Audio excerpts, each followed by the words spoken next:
เชิญนางลงเอามื้อนี้มาจากคนนักเรียนข้าช่างคนนั่นบ่ไปยังฮู้บ่เล่นตื้อให้ลูกเล่นตื้อให้ลูก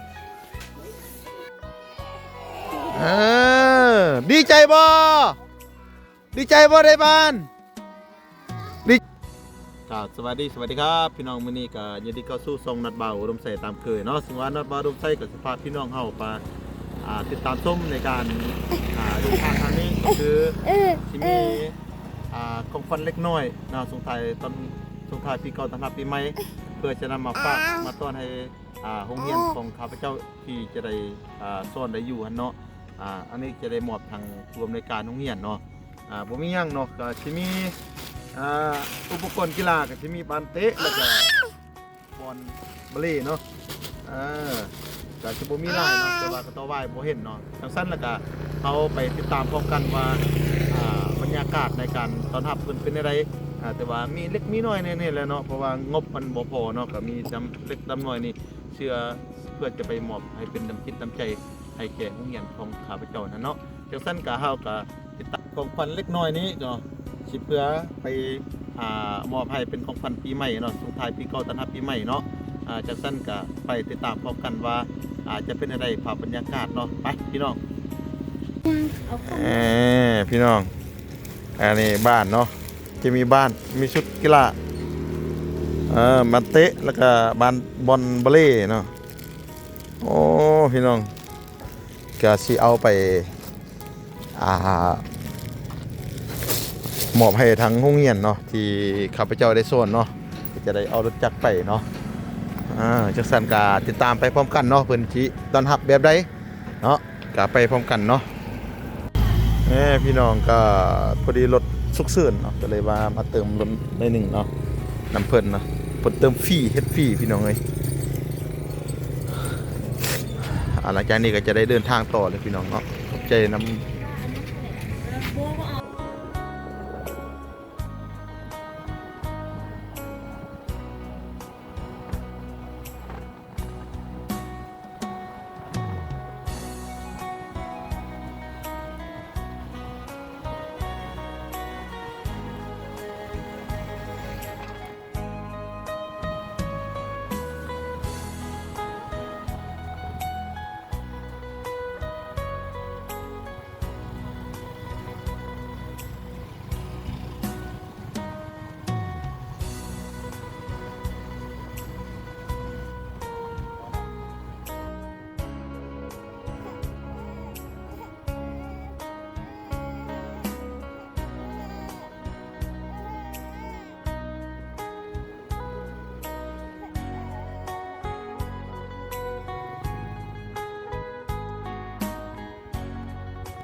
สวัสดี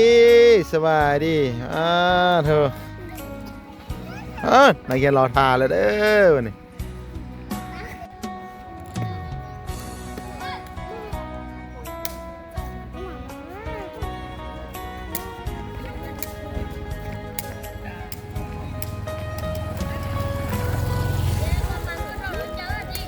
ในพิราในก็สิเป็นนักโรงเรียนเนาะโรงเรียนวันข้าพเจ้าอยู่นะนี่สิเป็นป.1 กับป.2เนาะอันนั้นจะเป็นห้องป.เกียรติเนาะแล้วอันนี้จะเป็นชั้นป.3ที่นัดบ่าวอุดมใส่ได้สอนเนาะได้อยู่เนาะพี่น้องเนาะห้องเรียนเนาะอันนี้ห้องเรียนของนัดบ่าวอุดมใส่เด้อนี่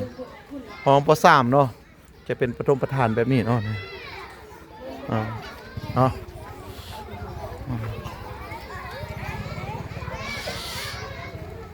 อันนี้จะเป็นด้านหลังเนาะอันนี้จะเป็นด้านหลังของเรียนเนาะด้านล่างอันนี้จะเป็นเครื่องครัวเนาะเครื่องครัวควรอาหารให้นักเรียนกินนะพี่น้องนะนี่ นั่นแหละก็มาพอกับนักเรียนเนาะนี่นักเรียนพากันลมเที่ยวลมเที่ยวเบิ่ง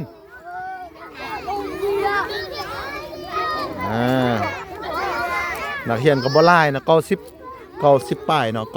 95แล้วก็12ลืมแล้วเนาะมีครูอาจารย์ทั้งหมดมี4ท่านเนาะ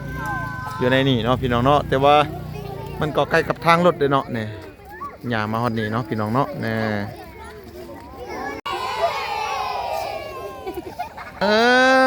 ดีใจบ่ได้บ้านดีใจอยากได้ยังแน่เนาะอยากได้บ้านชื่อ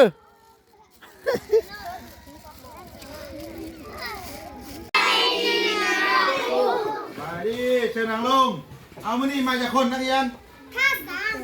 ขาซ้ำคนนั่นบ่ไปยังฮู้บ่ไปลินมื้อนี้วันยังเดี๋ยวยังนี่มื้อนี้เราเรียนวิชายังภาษาลาวบทที่5เรียนบทที่เท่าไหร่แล้วบทที่15มันบ่บทอะไรบ่บทนี้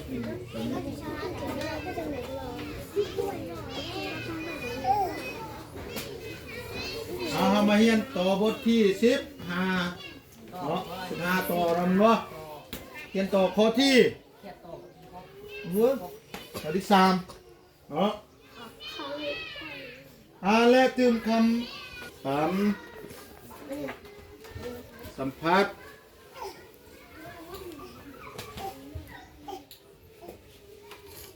พยัญชนะพยัญชนะใส่บนวาง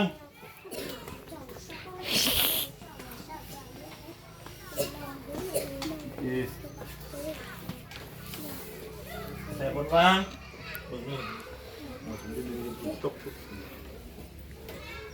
ค่าเลี้ยงง่ายเดียวนั้น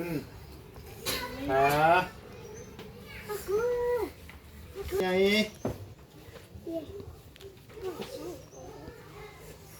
เดียวนั้น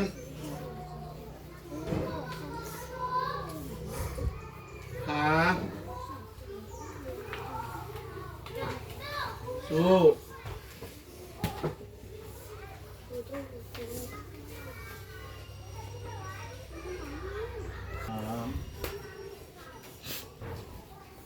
คุณ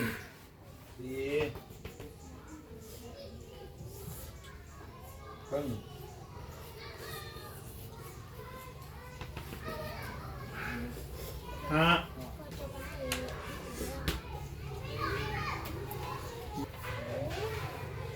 ดัง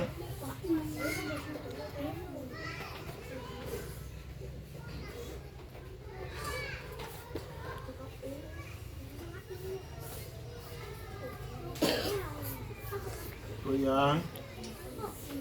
นมมาเบิ่งนี่เนอะนำไปคู่เนอะมาเบิ่งแล้วเดี๋ยวก่อนค่อยเกี่ยงเนาะมาเรียนข้อ3อ่านและตืมคำสัมผัสพยัญชนะให้เลือกเอาตัวนี้เข้าใจบ่เบิ่งนี่เนอะอ่านนำไปคู่คาเลี้ยงไงเดียวนั้นพาสู้คาเลี้ยงไงเดียวนั้นพาสู้1สวย2แนว3คุณ4เพิ่ม5ยืน6ดังแล้วเดี๋ยวนี้ให้พวกน้องมาเลือกเอาตัวนี้มาตื้มใส่อยู่บนในคู่จำเลยเข้าใจบ่เข้าใจมาเลือกเอาตัวนี้1 2 3 4 5 6นี่มาตื้มใส่บนในคู่จำให้ครบเข้าใจบ่ ให้มีหกเนี่ยครบหกเนี่ยเข้าใจบ่ยกตัวอย่างมาตัวนี้เนาะเดี๋ยวอยู่ตรงนี้เนาะ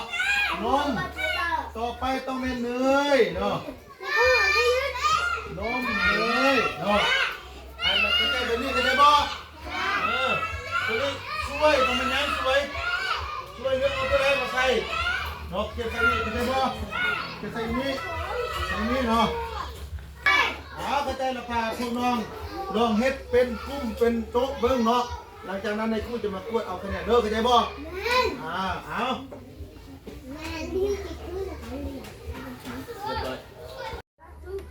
เล่นตื้อให้ลูกเล่นตื้อให้ลูก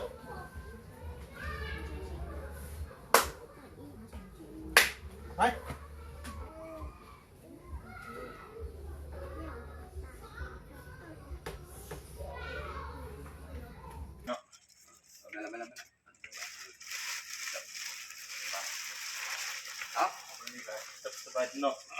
สบายดีกันเด้อมื้อนี้มีของขวัญเล็กน้อยทางอาจารย์แก้วเพิ่นมอบเครื่องกีฬาให้โรงเรียนบ้านหนองป้าเนาะ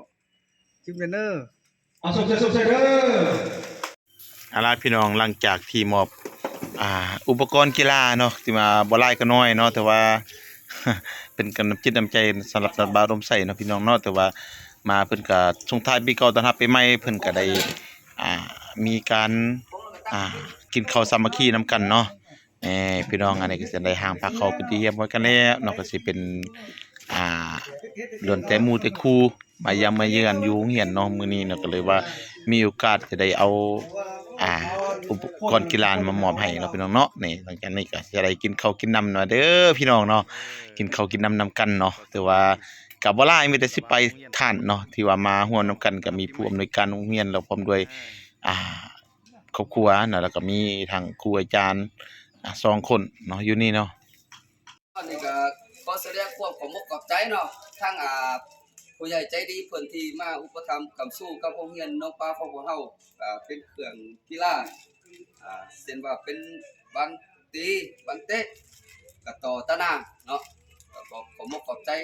ที่เพิ่นมาช่วยเหลือโรงเรียนของพวกเฮาขอบใจล่ะพี่น้องเนาะสุดท้ายนี้นัดบ่าวดมไส้ก็จะได้มอบอุปกรณ์จักเล็กจักน้อยเพื่อเป็นของขวัญส่งท้ายปีเก่าต้อนรับปีใหม่ให้โรงเรียนน้องป่าเนาะจังซั่นหวังว่าบ่หลายก็น้อยเนาะหวังว่าภูมิใจคำขอบอกขอบใจของเพิ่นก็ถือว่าดีใจสุดอกสุดขีดแล้วเนาะจังซั่นน็อตบ่าวดมไส้เป็นสิ่งที่มักที่ชอบแบบนี้เนาะจังซั่นต่อไปถ้าน็อตบ่าวดมไส้ก็สิเอาทุนแม่นทุนตัวเองแล้วเนาะบ่แม่นทุนจากFC ใดๆเนาะเนื่องมาจากอุดมใส่น็อตบ่าวอุดมใส่เนาะที่ว่าอยากช่วยเหลือเนาะจังซั่นแล้วก็น็อตบ่าวอุดมใส่ก็สิจบคลิปได้ส่ำนี้เนาะจังซั่นก็ขออวยพรใส่ให้ทางโรงเรียนแล้วก็ในบ้านเนาะผู้ใหญ่บ้านเพิ่นจงมีแต่ความสุขดีความสุขกายสบายใจเนาะก็ให้ FC ทุกท่านที่ติดตามชมนี้เนาะสุดท้ายปีนี้ก็ต้อนรับปีใหม่2026นี้ขอให้มีแต่ความสุขดีเนาะปรารถนาสิ่งใดก็ขอให้ได้สิ่งนั้นเนาะสุดท้ายนี้นะบ่าวดุไซก็กล่าวคำว่าสบายดีสวัสดีครับพี่น้องพบกันในคลิปต่อไปเด้อพี่น้อง